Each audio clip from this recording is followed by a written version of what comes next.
Okay, hello and welcome to Charlie's Crochet. I've had a very busy week and will have a busy week next week.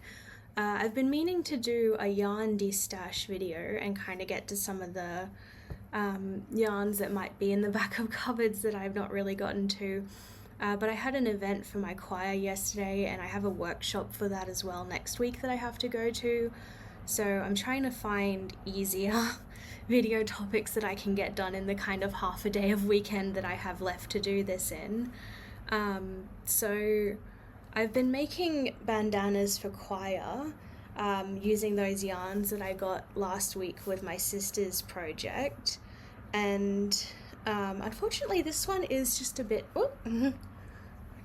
short. It's too long to really do it with a string, but it won't actually reach to tie, and I don't think that blocking it is going to stretch it all that much. So I'm trying to figure out how to join that one, and I'm thinking the solution might be a button, but having had experience with hair and buttons in the past, I'm rethinking that one a little bit. So I'm not sure really where I'm going with that. It could be around the neck with the button, I think, as well, is an option. Or I could maybe try to order some more of this yarn and lengthen it a bit is another option. But it is quite an expensive yarn to do, and it doesn't actually go a long way because this is almost an entire skein of it. So I don't know, but this was the Shipches. I'm never going to get the pronunciation of that one right. Stone washed, and I don't have the tag for it. I believe it is the stone washed flow in the color Elation. It's recommended to use a 3.5 millimeter hook or needles for it, so I use that, or size E if you're American. Why is my camera backwards? Sorry, yeah, so I was using that one, and that's I crocheted quite tight, so I could probably go up to a 4 millimeter to loosen it as well as another option. But yeah, I thought I'd review those stone washed yarns and sort of give my thoughts about them. I do think that they're a beautiful yarn, so I love the colours of them, and you can see it a little bit, the fuzziness, that's got this sort of halo effect. It is, I'm pretty sure, something like 78% cotton and 22% acrylic.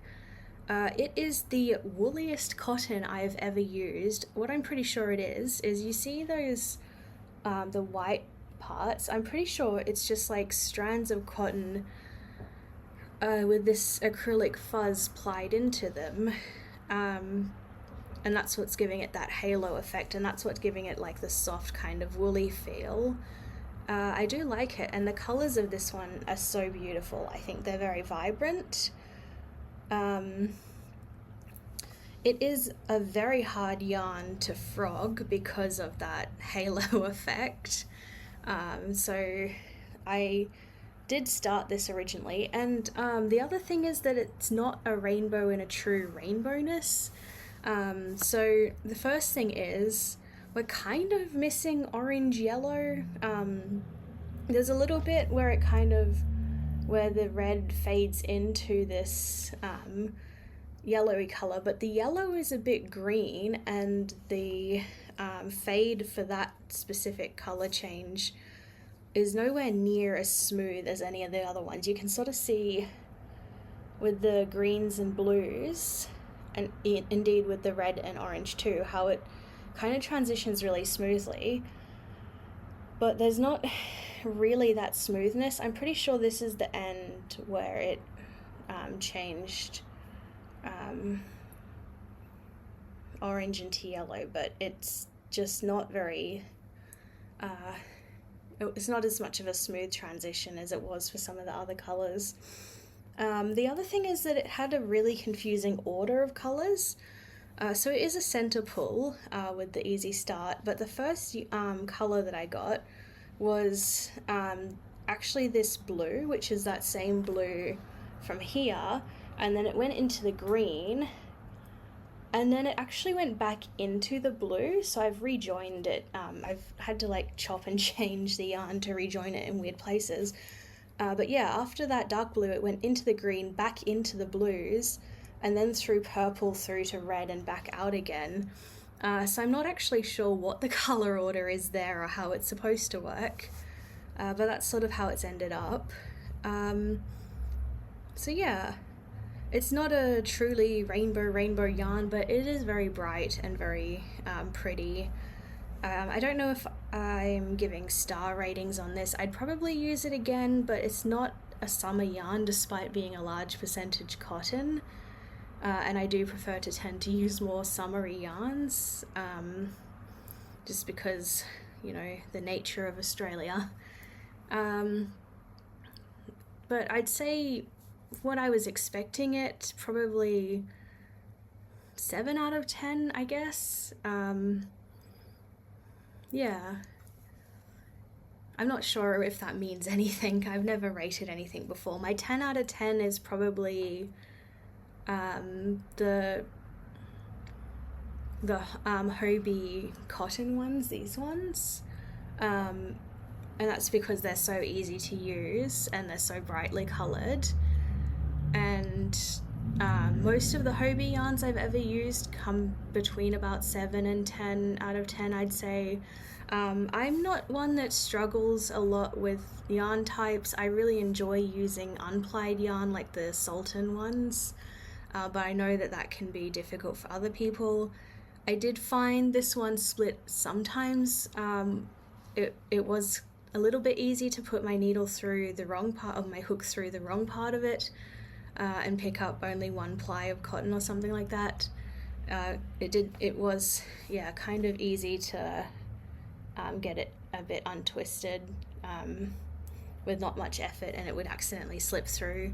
But it's not a hard yarn to use by any means. It is very difficult to frog, so I probably, if you're a beginner who makes a lot of mistakes, or you're not sure what you want to make with it and you think you might need to frog it and start over, it's not a great yarn to do that with, truly. So yeah, that's that one. And then the other ones were the Stonewashed Minerals, and I had this one, which was Opal Ocean and Beryl Blaze. And I wanted these ones because they both looked like they were rainbows on the site where I ordered them from.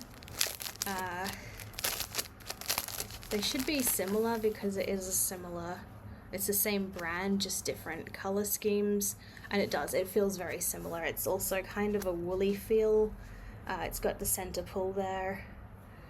Let's have a look at the rainbowness. So it's a lot of purple.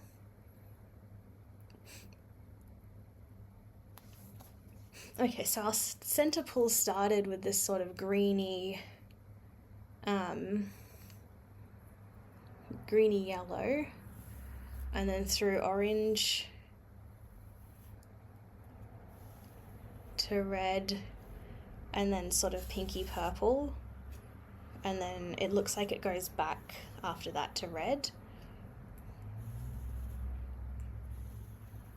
and back to yellow, and then white.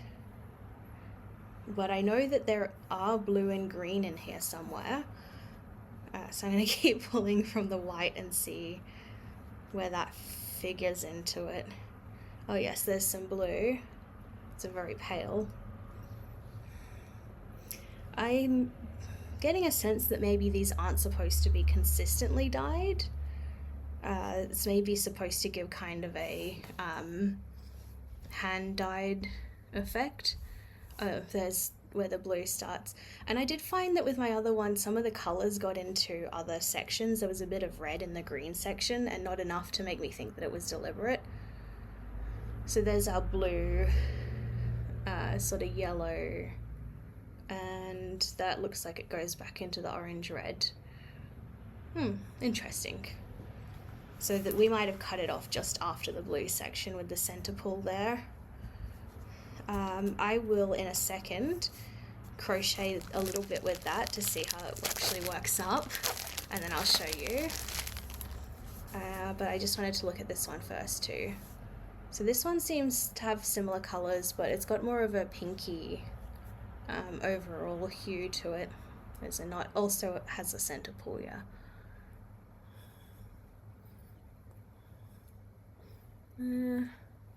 Lots of white. Pink.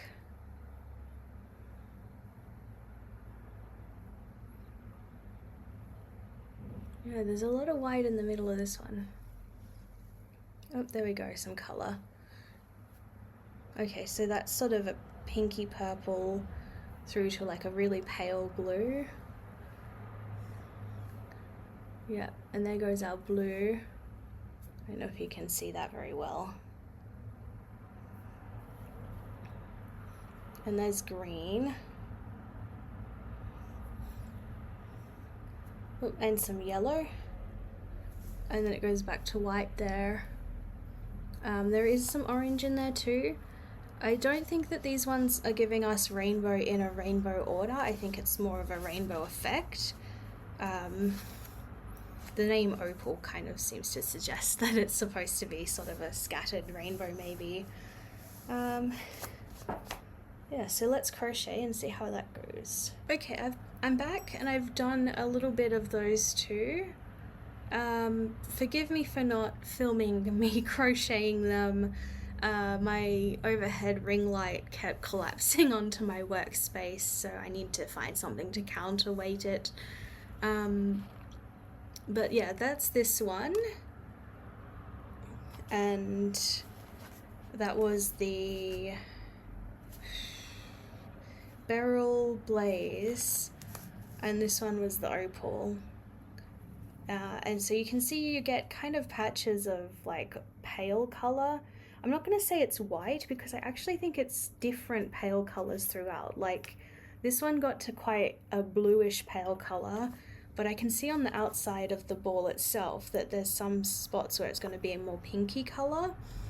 But yeah, you'll get patches of like almost white and then little bits of color through that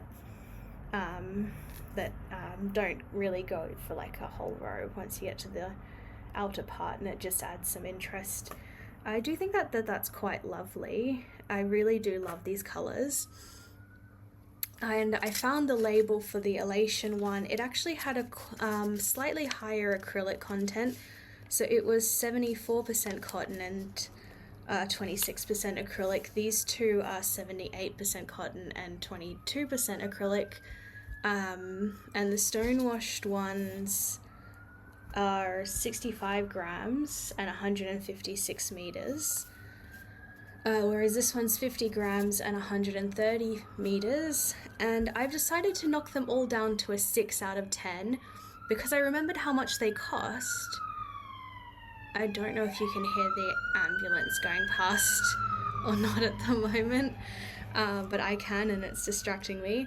Yes, I've decided to knock them back down to 6 out of 10 because of how much they cost. They were, I think these ones were $11 and this one was $13. That's Australian dollars. I don't know the conversion, but I'll put it on the screen if I can remember to do that. And that's quite expensive for what amounts to an acrylic yarn. It might be 78% cotton, but it feels not that much different from one of the Lion brand ombre cakes, like the one that I used for the hexagon cardigan. And so I don't think, if you are someone who can use 100% acrylic yarn, I don't know that it's worth paying that much more to do that, to use this one instead of just using a different yarn, especially for this one, because there are a lot of cake yarns that can change color through that way. The way that these change colour, that's something I don't see very often. Is it worth the premium? I don't know. I probably won't buy them again. I tend to prefer to work mostly in cotton, and like I said, they feel very woolly for a cotton, and I don't live in a woolly climate. So I'd started making a bandana for both of these, and I'm not sure if I'm going to finish it as a bandana or switch to something that might be less warm to wear. But that remains to be seen. But anyway, so my review of these. God damn it! Am I gonna have to learn German? Shipjes, sheepjes. If anyone knows how to pronounce it, direct me to a video of someone who knows how to pronounce it, please. Yeah, of the stone washed minerals and the stone washed flow. 6 out of 10 for all of them. Yeah, it's a very woolly cotton. It's very, very soft. If that's the kind of yarn that you really like, is a soft, more acrylic yarn, and you think that these are beautiful colors, by all means go for it. It is not my preference. I prefer to work with cotton that feels like cotton. I bought them because I saw on the site that they were like 70% cotton, and I thought that they were going to be more like Hobie's Twister cakes, where the acrylic is just to kind of lighten them, or to actually make it literally lighter than if you were working in 100% cotton. It's not that it actually serves a purpose in making it furry. But if that is what you want from a yarn, I can recommend them. They are very, very beautiful. Just maybe not my cup of tea. Okay, thought I was done, but don't forget to like, comment, and subscribe. Let me know in the comments what your favorite yarn is, and maybe I'll try and find some and see what I think of it.